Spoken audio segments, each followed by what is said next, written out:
Okay fellows, welcome to lecture 2 of module 2 of my video series on introduction to data structures and C. And today we'll be talking about multidimensional array. So we will be looking into how to declare and initialize a two-dimensional array.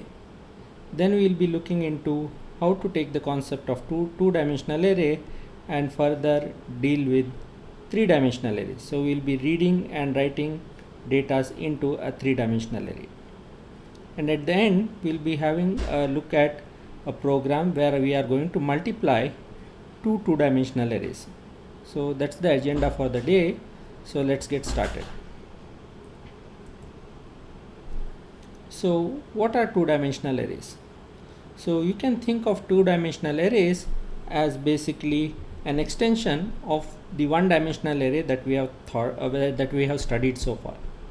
So a two-dimensional array can be thought of as a stack of one-dimensional arrays put one below the other.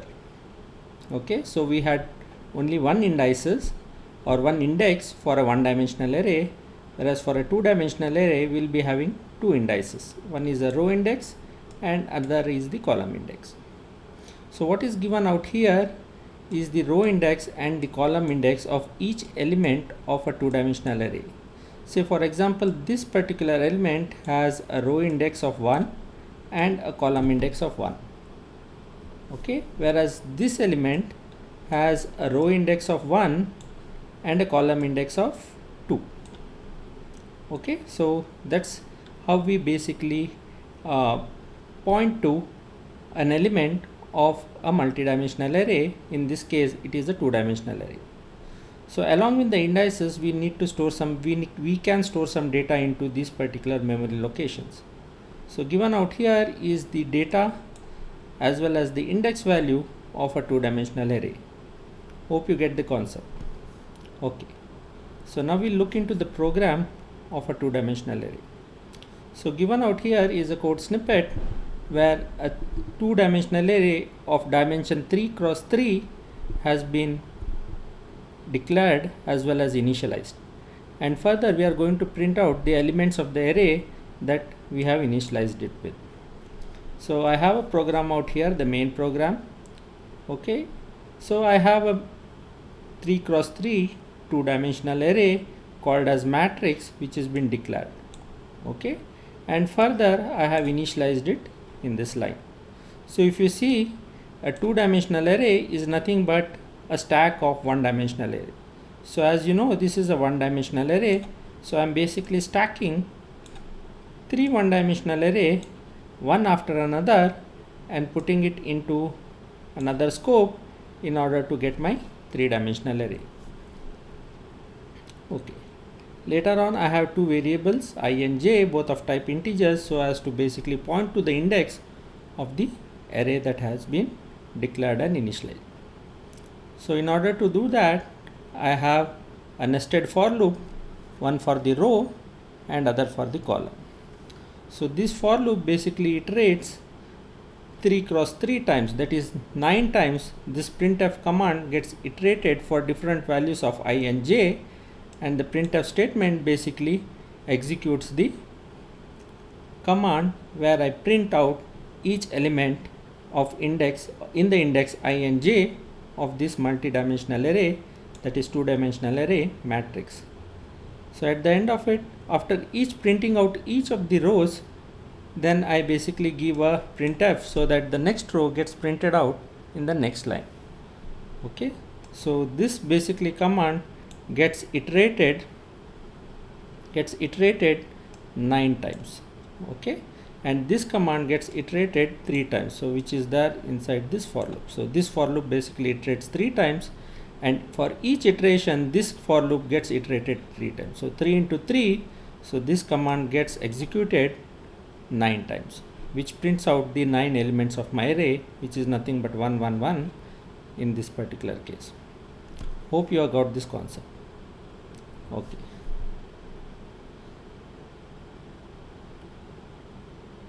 Okay, so just have a look at how do we basically write or read into a two-dimensional array. So we have two nested for loops, one for the row, other one for the column, and a printf command or a scanf command in terms of whether you want to write or read into an array is being executed that many number of times. And after each row I have a printf command so as to make the output more legible. So I strongly encourage you to basically type this program in your C compiler and look at the output. Fine. So let's go into the next program, which is a 3-dimensional array. So as I said, a 2-dimensional array is an extension of 1-dimensional array. Similarly, a 3-dimensional array can be thought of as an extension of a 2-dimensional array. So if you can think of a 3-dimensional array as stack of 2-dimensional arrays put one over the other. So this is my array 1, which is a 2-dimensional array. Then I have my array 2 and array 3.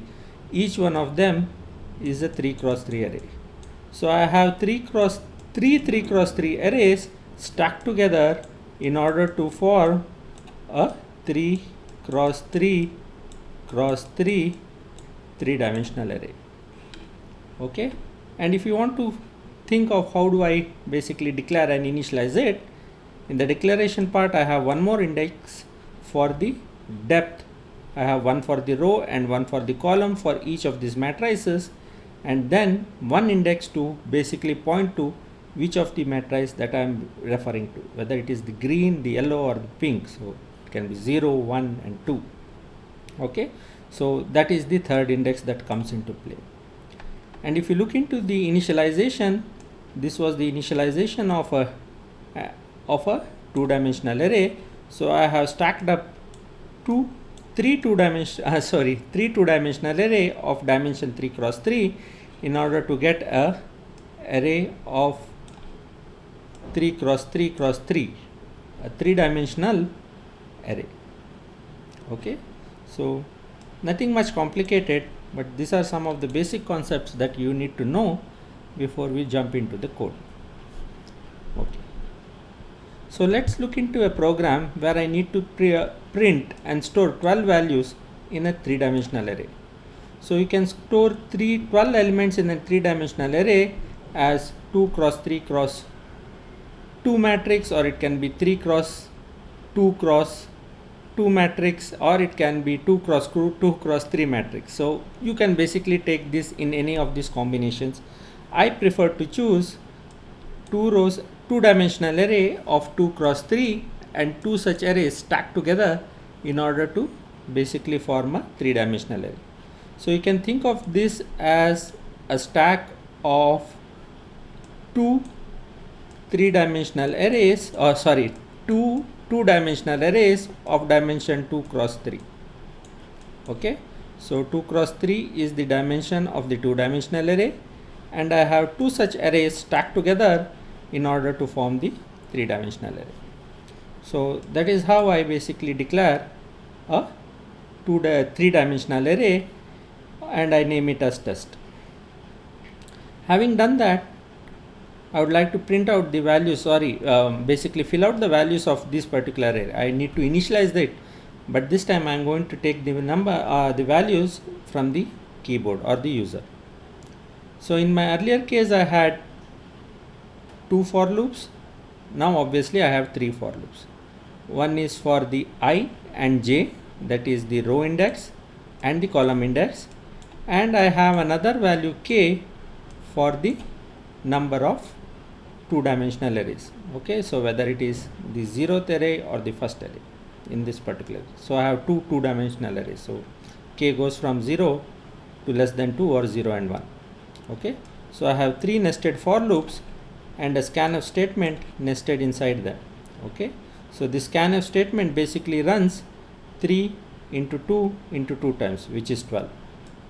Okay, so by doing so I scan each of the indices of this 3-dimensional array and get the input from the keyboard and basically initialize that particular memory location. Okay, so that's the end of all these 3 for loops. So I have these 3 nested for loops, one inside the other. So that is how I basically scan through the array and initialize it. So having done so, the printing of the array is very similar to that of the scanning. So now I am going to print all the elements which I have basically initialized with. Okay, so again I have three nested for loops, one inside the other. Now instead of a scanf, I have a printf command. Okay, so I basically take the element from the I comma j comma kth index and I print it out along with their index value. Okay, again this command gets iterated 12 times, that is 2 cross 3 cross 2 times. Okay, and each time the value which is been stored in this particular index which is been pointed to gets printed out. Pretty simple, isn't it? Okay, so that is how I initialize and traverse through a three-dimensional array for either scanning or printing into the memory location. Okay, so having look at 2 and 3 dimensional arrays, let us go through a simple code where I will be basically multiplying two two-dimensional arrays. Okay, so if you know the concept of multiplication, if I want to multiply two matrices, say the matrix 1 which has R1 rows and C1 columns, and the second matrix which has R2 rows and C2 columns, we have to know that C1 should be equivalent to R2 in order to have a valid multiplication. Okay, so this is the rule that we follow, and the resultant matrix will have R2 rows and C1 columns. Okay, basically it will be a square matrix because R2 and C1 need to be the same. Okay, so that is something that you need to keep in mind. So to keep things simple, I have taken two square matrices, each of dimension 2 cross 2, two-dimensional matrix, and I need to multiply them. So that is the task in hand. Okay, so first we will be traversing through this matrix. We will initialize it, we will define it, or rather we will declare it, we will initialize it. Same thing we will do for the second matrix, and in the third part of the code we will be basically doing the matrix multiplication. So if you look into the matrix multiplication, what actually happens out here is the row of one gets multiplied with the column of the other. Okay, so here I have 5 into 6, this gets multiplied with say 1 into 2, 1 into 3.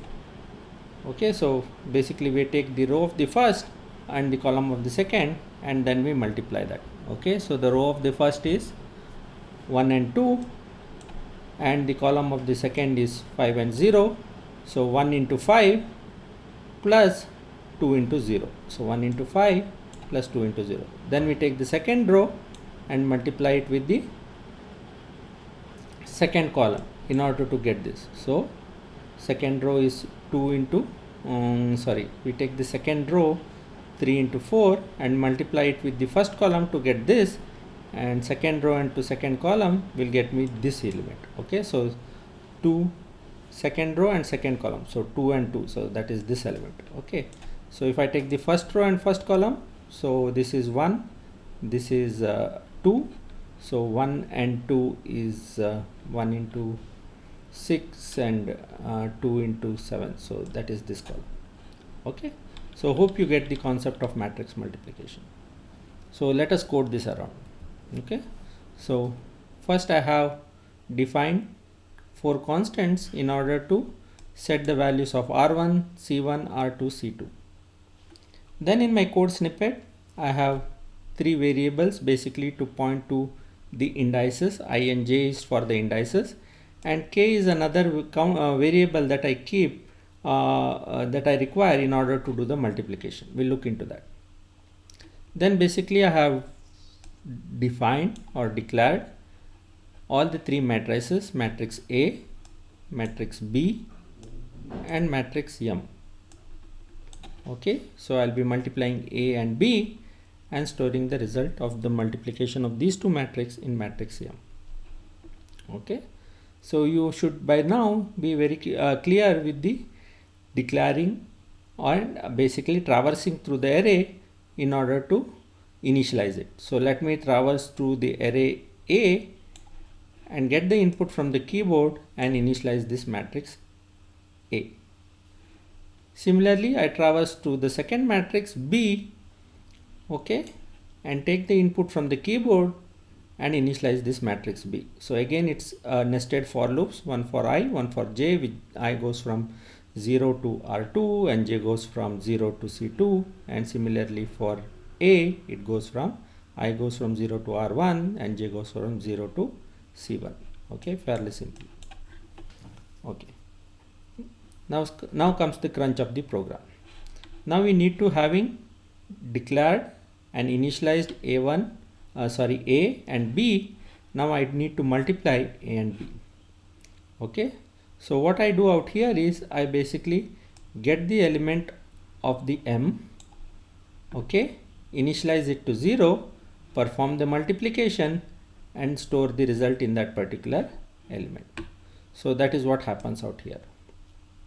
Okay, so this element I and J basically traverse through each element of this particular resultant matrix. So I and J basically will point to M of Ij. First I make it 0, and then I have another variable K which goes from 0 to C2. So 2 elements out here and 2 elements out there. Okay, takes those elements A and J. Okay, so if you look at the code, it is out here. Okay, so C of Ij is nothing but A of I into K multiplied by B of I into K. So this is the thing, the K variable that has been taken out here. Okay, so it gets traversed through all these 2 elements out here and 2 elements out there. Okay, so I and J will be pointing there, that will be pointing to I. Okay, sorry, that's not the way. So I will be pointing like this and J will be pointing like this, and K will be traversing through each of these elements. Okay, so K1, when K is equal to 0, it will be pointing at A of Ik, that is 1, and B of Kj, that is 5. And when K is equal to 1, it will be pointing to 2. So A of Ik will be 2 and B of Kj will be basically 0. So I'll be basically doing this operation out here. Okay, so 2 times. So this basically will take care of traversing through. First I use I and J to point towards the row of the first matrix and the column of the second matrix, and then I'll be using K to traverse through the elements of this row and column of this matrix and basically multiply them and accumulate them into M of Ij, which I have already initialized it to 0. Okay, so this becomes important. So that is how matrix multiplication takes place, and at the end of it I basically print all the values that I have computed in this particular iteration by traversing through the matrix M. Okay, so that is how we do matrix multiplication of a 2 cross 2 or any particular two-dimensional matrices. Hope you have enjoyed this lecture. Thank you for being with me, and stay tuned for my next video lecture on this series.